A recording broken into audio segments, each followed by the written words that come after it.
Once you move past this idea of being the guy doing the thing, having the things that a guy like that has, you kind of like you put yourself into a situation now to start exploring what romantic relationships mean to you and looking at it from the perspective of, okay, I'm going out into the world and I'm trying to find somebody to make my life a little bit better.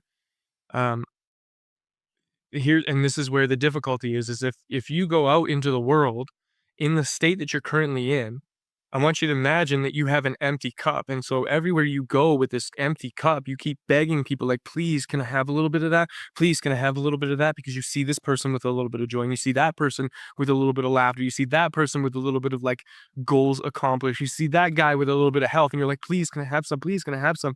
And going to all these people and begging for these things, imagine what you would feel like if somebody came up to you with a cup and jingled some change and said, "Hey, empty your pockets for me."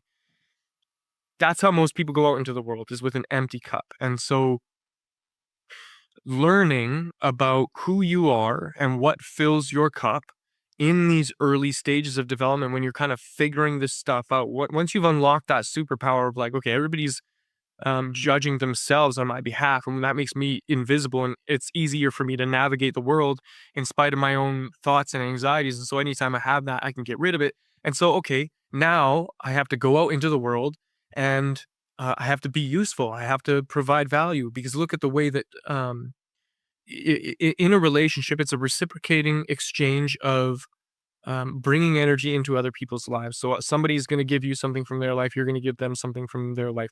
Not that you need to keep score or that you should be, looking at keeping tabs on who's giving you what and who's doing what. That's transactional. I've covered that in some of my other clips.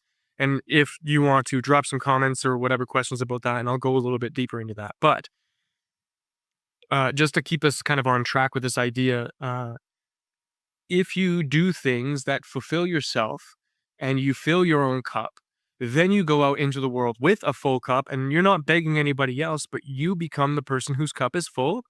And other people come to you looking for that energy because you have that energy. You have that happiness and positivity and that glow and that light in your eyes and all of the things. You have purpose. You walk with meaning and you're doing things and you're enjoying your life. And other people see that in you and they want to be a part of it. And so they come to you with their cups and looking for you to overflow into them.